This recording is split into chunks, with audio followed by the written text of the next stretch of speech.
अपने दिल पे हाथ रख के बताइए, क्या ये खबर आपको डरा नहीं रही? आरपीएफ कांस्टेबल जिनका काम था ट्रेन में सुरक्षा देना, यानी वो रक्षक थे, और वही भक्षक बन गए क्योंकि उनके पास आर्म राइफल थी और एक विवाद हो गया।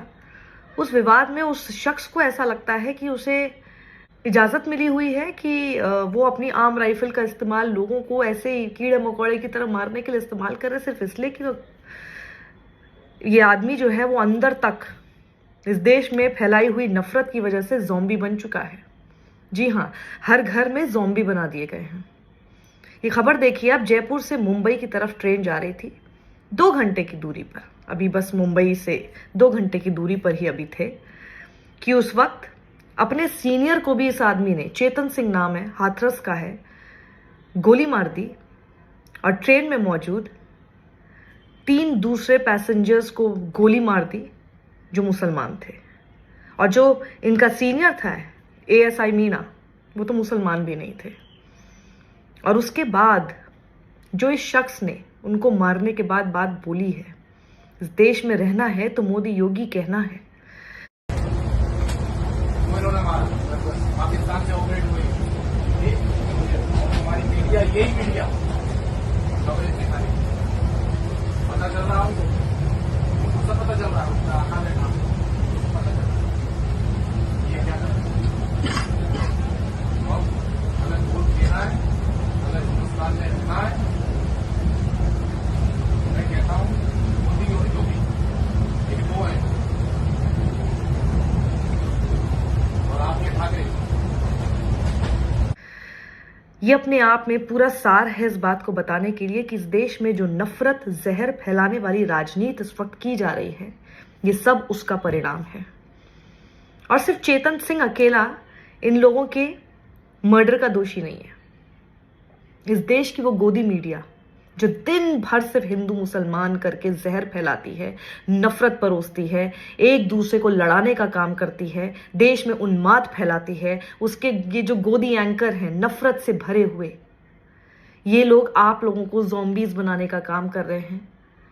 नफरत फैलाने वाले लोग नफरती व्हाट्सएप फॉरवर्ड्स भेजते हैं, झूठ फैलाया जाता है मुसलमान के नाम पर। मुसलमान को आपके सामने एक विलेन के तौर पर हर वक्त दिखाया जाता है, और इन सब चीजों को करते हुए आपके सामने मोदी, योगी, एक पर्टिकुलर ये जो भारतीय जनता पार्टी है, इसके नेता, इनको आपके हिंदुओं का रक्षक बताया जाता है। तो एएसआई मीणा का परिवार पूछ रहा है क्या हुआ उनकी रक्षा का?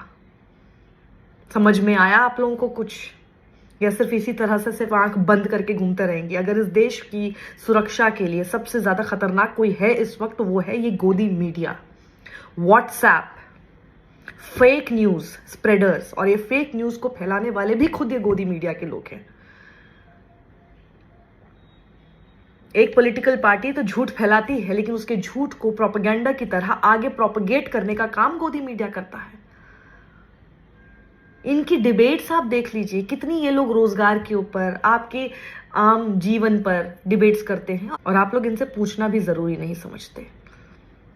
रोज जो ये शोर शराबा चलता है, किसी एक धर्म के लोगों को लगातार विलिफाई करने की जो ये प्रैक्टिस चली आ रही है, ये आपको देखते हुए बहुत अच्छी लगती है?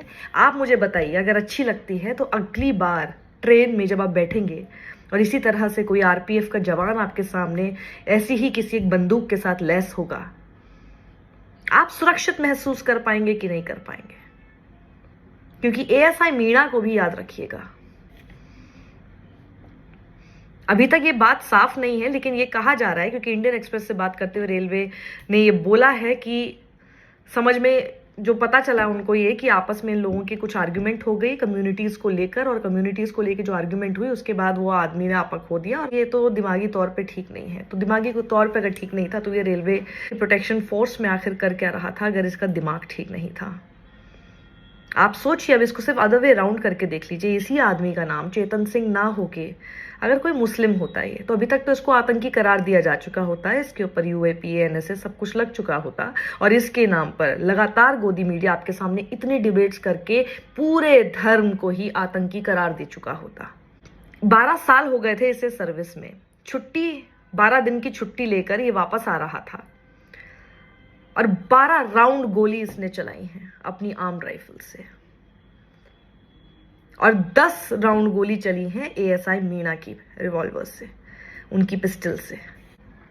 पीड़ितों के नाम कुछ इस तरह हैं: एएसआई टीकाराम मीणा, अब्दुल कदीर, असगर काई, ये तो बेचारा चूड़ी बेचने वाला था वहां पे, और एक और शख्स का नाम अब सामने आ गया है, वो भी मुसलमान ही है। क्या हासिल हुआ? और उसके बाद जब इन लोगों को मार दिया उसने, उसके बाद इसने कोशिश की उतर के भागने की भी। इसने जो चेन होती है अलार्म चेन, उसको खींचा और उतर के भागने की इसने कोशिश की, लेकिन बाद में इसने सरेंडर कर दिया पुलिस के पास जाकर।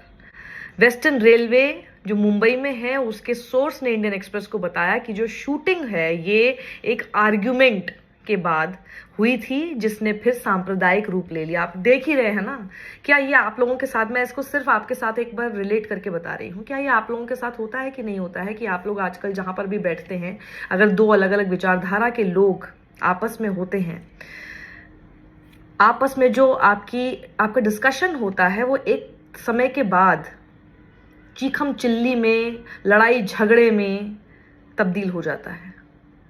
क्या ऐसा होना चाहिए था? पहले भी political parties, same political parties रही हैं इस देश में, लेकिन कभी भी हमारी चर्चाएं इस तरह नहीं होती थी कि हम एक दूसरे से लड़ाई झगड़े कर लें सिर्फ विचारधारा के नाम पर। ये किस लेवल पर अग्रेशन स्टार्ट हो चुका है, क्या इसको आप समझ रहे हैं? क्योंकि ये एक एक करके अब आपके घर तक पहुंचेगा या आपके बच्चों तक पहुंचेगा। आपके घर तक तो पहुंच ही गया है। और अब तो मैं शायद ये कहूंगी कि हम, एक समय था जब हम कहते थे कि सुधर जाइए, अभी भी आंखें खोल लीजिए, एक समय आएगा जब ऐसे हो जाएगा, देश बर्बाद हो जाएगा, ये वो, हम हमेशा फ्यूचर टेंस में बात करते थे। लेकिन ये घटना देखने के बाद मुझे नहीं लगता कि अब हमें और ज्यादा फ्यूचर टेंस में बात करने की जरूरत है, क्योंकि अब ये हकीकत हो चुके हैं, ये हो रहा है। 9 साल तो हो ही चुके हैं, 10वें साल में चल रहे हैं, और उसके बाद एक पूरे साल में अब इलेक्शन है। और भी ज्यादा खराब स्थितियां, और भी ज्यादा नफरत फैलाते हुए आपको बहुत लोग दिखाई देंगे। माहौल और खराब होगा। सबसे ज्यादा उसमें भूमिका निभाएगा ये गोदी मीडिया, हिंदू मुसलमान करने में कोई कसर नहीं छोड़ेगा। तो ये तो हो गया है, अब क्या? तो आपको हम बताते थे कि जब होगा तो क्या होगा, जब हो रहा है तो ये हो रहा है। ट्रेन में खुलेआम गोलियां चल रही हैं। हम इतने असहिष्णु हो गए हैं कि हम अगर कोई एक डिस्कशन भी करते हैं, कोई चर्चा भी करते हैं, उसमें एक दूसरे के ऊपर गोलियां चला देते हैं। आगे पीछे का कुछ सोचते नहीं, अपने फ्यूचर का भी नहीं सोच रहे हैं। यहां तक ये राजनीति, ये घटिया घिनौनी राजनीति हमारे देश को, हम लोगों को लेकर आ गई है, और आगे न जाने कितना और बद से बदतर बनाएगी देश को ही नहीं, हमारे जीवन को भी। इन सबको रोकना अभी से होगा। व्हाट्सएप पर नफरती व्हाट्सएप फॉरवर्ड्स, किसी पार्टी के पॉलिटिकल एजेंडा जब चलाए जाएं किसी के भी द्वारा, उसे उसी वक्त रोकिए, टोकिए, बंद कराइए। झूठ फैलाने किसी को मत दीजिए। और अगर कोई आपको लग रहा है कि झूठ आपके सामने बोल रहा है, तो उसको फैक्ट चेक करके उसी वक्त टोकिए। ये राजनीति बेड़ा गर्क करके छोड़ेगी हमारे पूरे जीवन का, हमारे परिवारों का, हमारे देश का। और ये नेता लोग बैठकर सिर्फ और सिर्फ चटकारे लेंगे, खुशियां मनाएंगे, एक बार फिर जीत कर आ जाएंगे, बार बार जीत जाएंगे। हारेगा कौन? कभी सोचा है इस बारे में?